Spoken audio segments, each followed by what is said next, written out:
Hey everyone, welcome back. Tuesday morning after Canada Thanksgiving Day. I'm trying to recover from my turkey coma. Ate way too much turkey yesterday, so a little sluggish today, but just figured I'd show you what we got going on. I'm back to working on the Tall T Coupe. Trying to get the interior sheet metal all finished off on it, and I'll just show you what I got done. And a little bit on the bead roller project as well. So, just take you off the tripod here for a sec.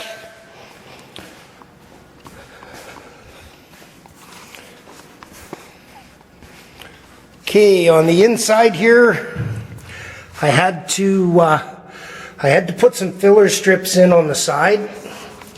Right in here, I had a bit of a gap between my turtle deck, if that's what you want to call it here, and the side. So what I did was I bent a piece and then traced it and cut it out and recessed it in there and welded it. Got that done. I got the battery storage box lid made. Let's see if I can get in here and open it up. We got the storage and everything underneath there, working good. And so that pretty much wraps up that. I'm just trying to figure out how to make some roof braces here for fastening a headliner, and going to be using the bead roller for that. And I'll just show you what I've got on the bead roller over there.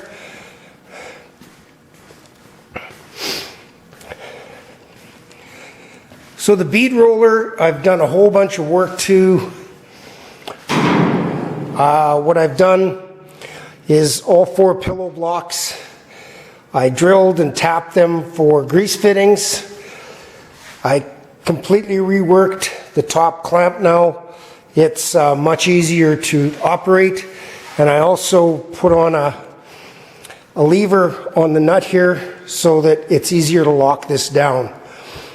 And then the big improvement I made, let me just turn it here, is it's now powered. And it's made it a whole lot easier for one person to operate. Still trying to get used to it. It's a little bit scary, because before, if I wanted to stop, I just quit pulling on the steering wheel on it. So there's a ton of videos out there on how to electrify these things. There's as many different ways to electrify it as there is people on the planet, almost, it seems. So I did kind of copy one fellow, Mad Ginger Garage, or Mad Ginger Customs, I think it's called, and ordered all of the parts and pieces I needed off of Amazon. I got a foot pedal down here that starts and stops it. I got a 12 volt power supply that's 110 to 12 volt, and then I've got a speed controller here that's got forward, neutral, and reverse, and a rheostat for speed. It's actually quite simple to do. You use the drum and planetary gear system from the winch, drill out this, you cut one end off of the drum, drill a 3/4 inch hole in it. I use a 3/4 inch shaft, and then I've got a 3/4 by 1 inch Lovejoy connector here that ties it all together, and it works super smooth. So next thing I'm going to do is get started. I have a design set up here for the roof braces. As you can see, it's got a couple of complicated bends. I can't do them all on my brake. They're just too close together. But what I did work out was doing, see if I can do this one-handed. I do these 2 lower ones on the brake, and then I put these 2 bends in on my bead roller, and it works out really well. As you can see, it's nice and flat, and then I just have to work the curve into this to fit the shape of the roof. So what I've got set up on the bead roller is I have a tipping die on top, And then I have this 45 degree on the bottom. And you just put this flat against one edge of the upper part and run it through. And it gives you, it starts to bend really nice. I run it through twice and then it's good. So I'm just going to cut out some blanks. I need 3 pieces 48 inches long. Get my marks and my bends put on them, and then I'll run them through the bead roller here. Okay, bead rolling.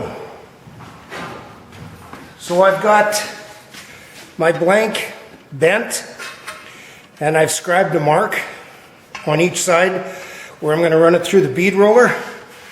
And I've actually got a spare set of hands here today, which never happens. Got my youngest son Roger working with me today, so.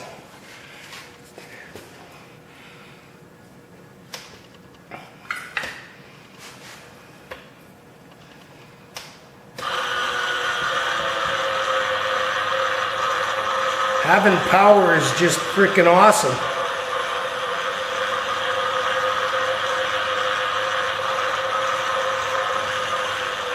This is what it's doing, is just starting the break, and then I can finish it in the bending break.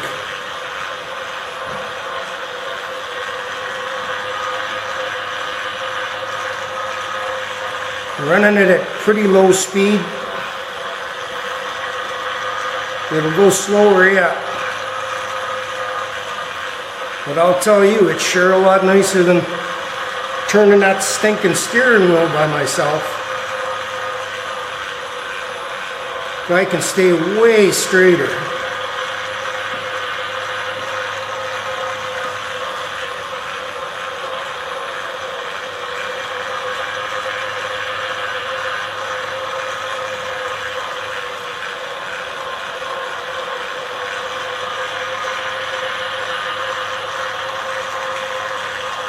Lots of 4-foot straight beads, so that didn't take any time at all.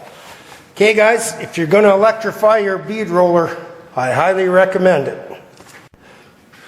Okay, so I've got the 3 ribs all shaped. Now I have to figure out how to put this curve in them. And the curve will sit against the inside of the roof, so it's going to have to be almost bang on exactly the same radius as whatever the roof is here. I'm going to have to look around the shop here and see what I've got that I can use to put this curve in. What'll happen is these will get, I'll build a bracket that bolts into the outside edge of the cab here and a tab on the end so that these can be bolted in. And then when they're finally assembled, it'll get a few spots of body panel adhesive just so that they don't rattle against the tin here. So I'm going to see if I can figure out how to put some curve in these, and then I'll bring you guys back.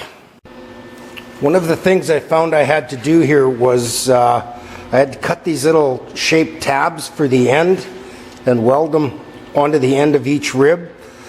What would happen is when I try to put the bend in here, it would splay this open and take all of the bend out that I put into it. So by putting that in, it'll retain its shape, and then the ends of this will get trimmed off when it gets mounted in the car anyhow. So okay guys, I got the first bow in. I welded some tabs to the upper side of the body there with a couple of rivet nuts in it, and then I built a I think it's a 16 gauge bracket that's welded to the end of the rib, and it's on a slot so that it can be adjusted up and down once the glue and everything is put inside. A little bit of a close-up here. Really happy with how that turned out. It should stiffen that roof up huge. It didn't need a bunch, but once they put some panel adhesive under it, should be awesome. So anyhow, that'll take care of that one. I'll show you on the bench here how I bent them or put the curve in them. It's pretty primitive, but it worked. What I've done, I use a 2x4, a rubber mallet, and I just slowly beat it in. The rear one had the most curve of all of them because it comes right down on the sides there. So on the ends here, I had to beat it fairly hard, which ended up splaying it out. And then I just clamped it in the vise and pushed it back together. It took quite a few tries, but it finally came together there. So I'll just continue on here and do these other two bows, get them mounted in there. Just a side note, that back one took 3 hours to fit. Okay guys, we got all 3 ribs done for the roof and for the headliner. I did them all in the same fashion. I had to use the rubber mallet and the block to get the curves in them. They're all fastened up there, so that wraps that portion up. I've got some more parts and pieces coming for the T. Steering column, the seats coming, and the shifter. I'm going to get those put in, as well as probably bend up some brake lines and stuff for it. So in the meantime, I think we'll end this video here and carry on with the next. I got the chrome pieces in for the fender shape for the Hudson, so that'll be coming up here pretty quick as well. I can see what I have to do to make all of that stuff fit. So if any of you guys are interested in doing electrifying or motorizing your bead roller, and you want a little more information or part numbers from Amazon, I can put some links up if you want it. If not, there's 1,000 videos out there on YouTube about motorizing the bead roller. But I really like how it works. It sure made it a lot easier to run straight lines and follow curves and stuff. So anyhow guys, thanks for tuning in. Thanks for subscribing. We'll catch you on the next one.